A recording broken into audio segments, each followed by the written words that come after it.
What's going on? Welcome to the channel. This is a requested video, putting tips. I know some people have just gotten the game. I've noticed some other people have had it for a little bit. It was free not too long ago.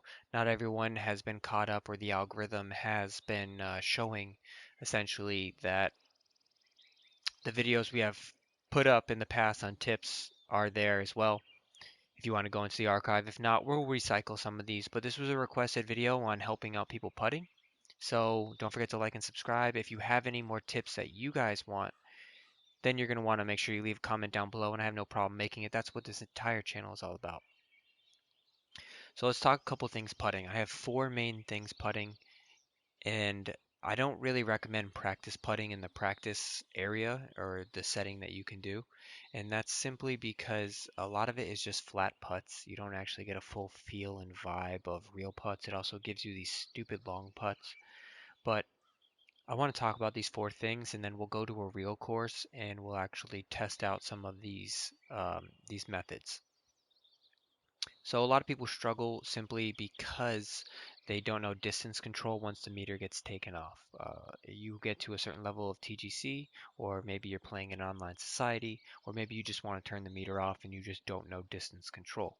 So I have three different methods that you can use to do different distance control. First method is going to be what I use, and that's the ball. I like to see how much space is in between the ball. So for this putt here, I can see just about a ball, and if there was a second ball between it. That's what I like to use. Where the club is going. It's going just short of the shadow, but enough where the ball is exposed completely. Or you can use your feet. I like to use my feet sometimes as well, where right now I'd be going to the middle of my right foot, my back foot. Once it hits the right back of my middle of my right foot, I know I can push forward. The third method is your hands. So you can look right here.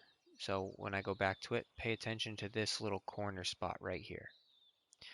Now look at the bottom of the grip. When the bottom of the grip gets right to that line, I was a little right here. When the bottom of the grip gets right to that line, that's where the vibration starts.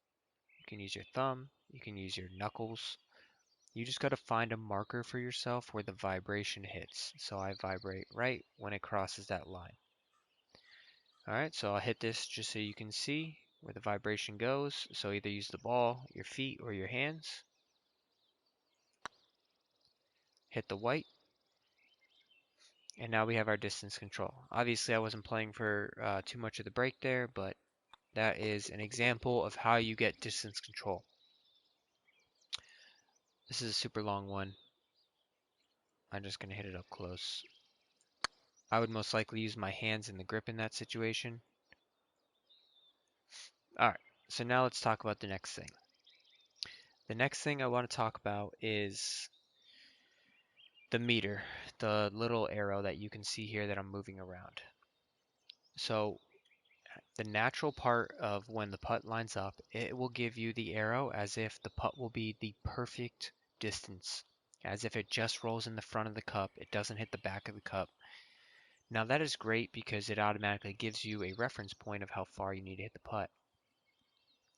But if you're not hitting on a flat zone, if you're hitting on an uphill, you're hitting on a downhill, that is not going to be good for you.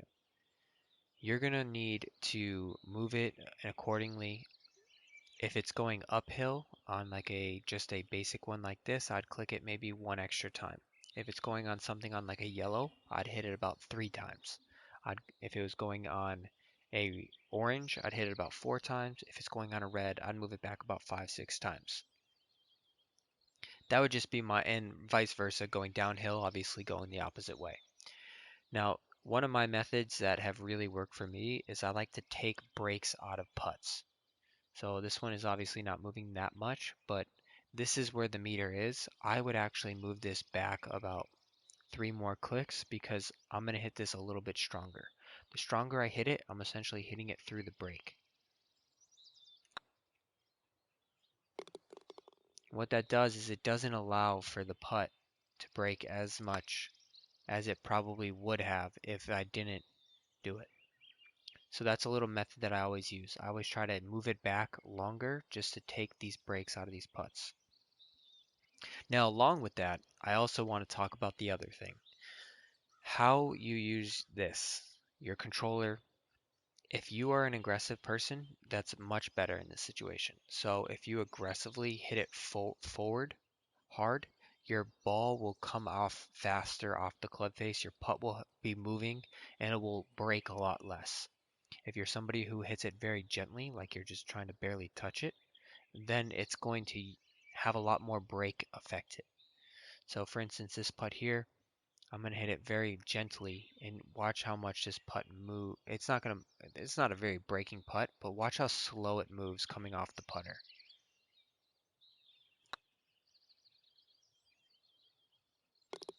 So it's just moving at a slower, more gradual pace. Let me get, now if we go, I need to go a little bit further than that. On this one, I'm going to hit it more aggressively. And I don't know if you can tell or see, but it's moving a lot faster. Yeah, the distance is still going to be the same, whether you hit it soft or whether you hit it hard. But the break when we actually get on putts that break will drastically affect whether or not you're hitting it fast or slow. So I'll go slow here.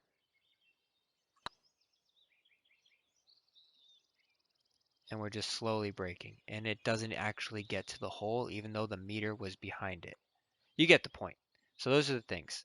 Distance control, use the ball, use your feet, use your hands. Make sure the meter is a little bit stronger to take the break out of it. And then lastly, make sure you're putting aggressively. All right, so let's take this to the course for some real life examples. Because I highly don't recommend just using the practice putting green.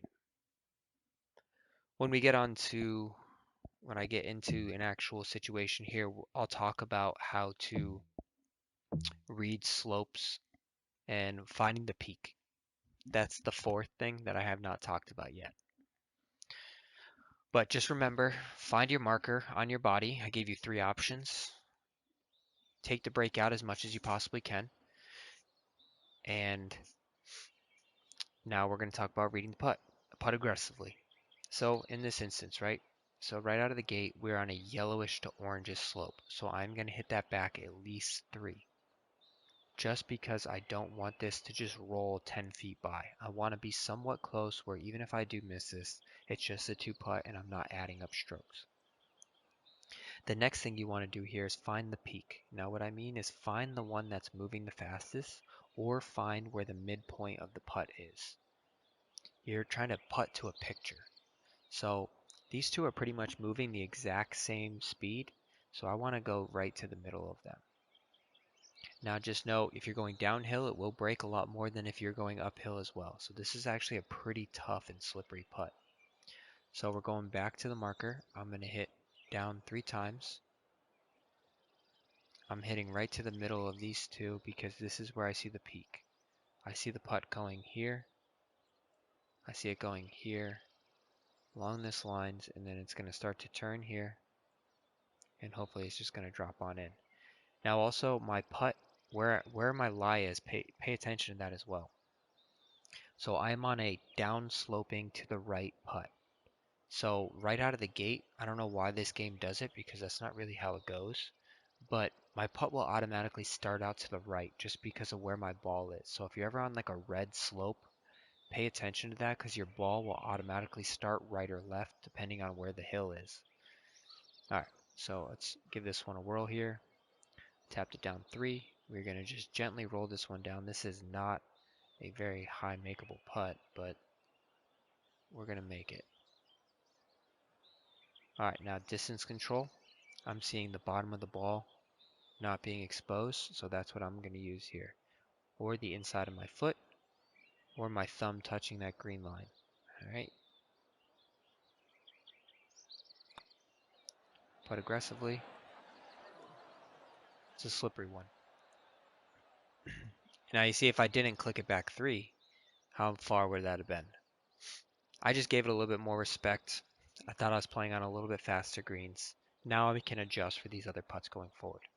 This one is going uphill yellow, so I'm going to tap that at least 3.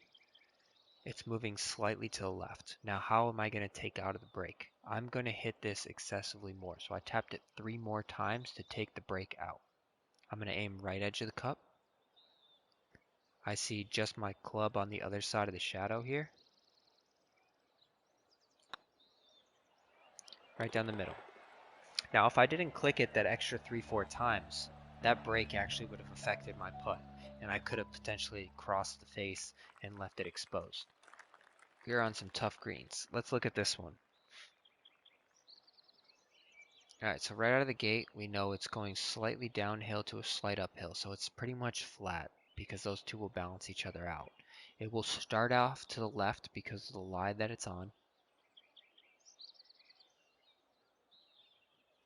and then it's going to work slowly left, and then it's going to come back to the right. So those two will balance each other out. So what I'm going to do is I'm going to take some of this break out by clicking it forward 3 times. Now the movement to the right in the beginning in this area is moving a lot more than the movement to this end point here. So I'm going to play for a little bit more break to the left than I will break to the right. So I'm going to start it just half a cup out, tap it forward 3 times. My mark here is I see a couple balls behind my club, or my club to that yellow line. You can see that, my little putter to the yellow line. That's another reason why I use the banana putters. I can see a lot of the ball. If you want to use your feet, you're going to the middle of your foot. If you want to use your thumb or your knuckle crossing that line, that's a good mark too. All right. Move that way. I started off left with my meter. You can see I didn't hit a straight meter. Good read, bad on the thumb. Nothing I can do about that other than hit a straighter meter. Good read, bad on the thumb, and that's why it started off a little bit more left than I wanted it to. All right, so we have one going on here. There's a lot of break to this, right? You can see that there's a lot of break. I see the peak right here. I see it crossing here and then going into the hole. I'm on a yellow slope, so it's going to automatically start out to the left. And I'm going uphill. So first thing we're going to do is we're going to count for the uphill. That counts for the uphill. Now I'm going to hit it a little bit harder to take some of the break out of it. I saw this is where my peak spot is. I see a little bit of the ball exposed. That's my marker. Putt aggressively. And that's how I do that one.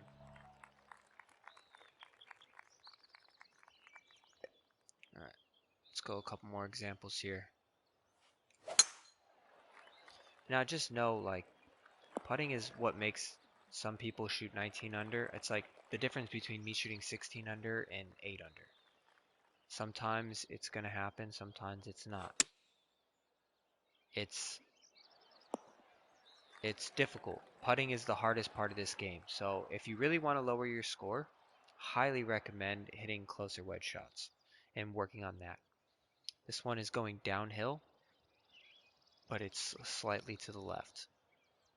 Now you could move this down 2 clicks, which I would do here, and just play it off to the right edge because you don't want this running off the green. And then I see a little bit of the ball exposed. Putt aggressively.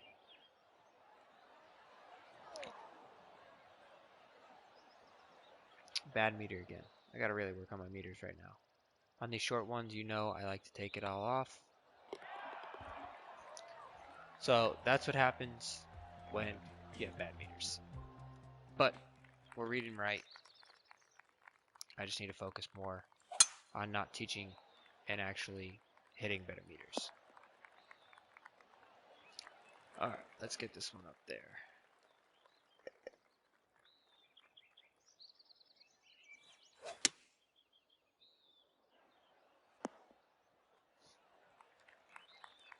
Everything's gonna be a downhill putt today, huh? Alright, let's finish off with a good one here. So this one's just slowly moving. I can see this is moving the fastest, along with this moving pretty fast as well.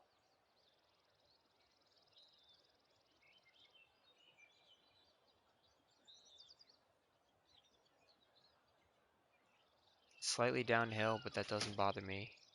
I'm gonna click it up 3 times just because I want to take some of this break off. I'm aiming to the peak, which I see the peak right here. That's the peak or the halfway point.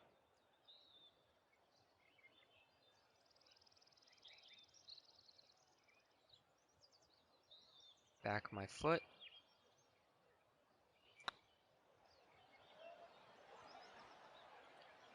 and we're making it.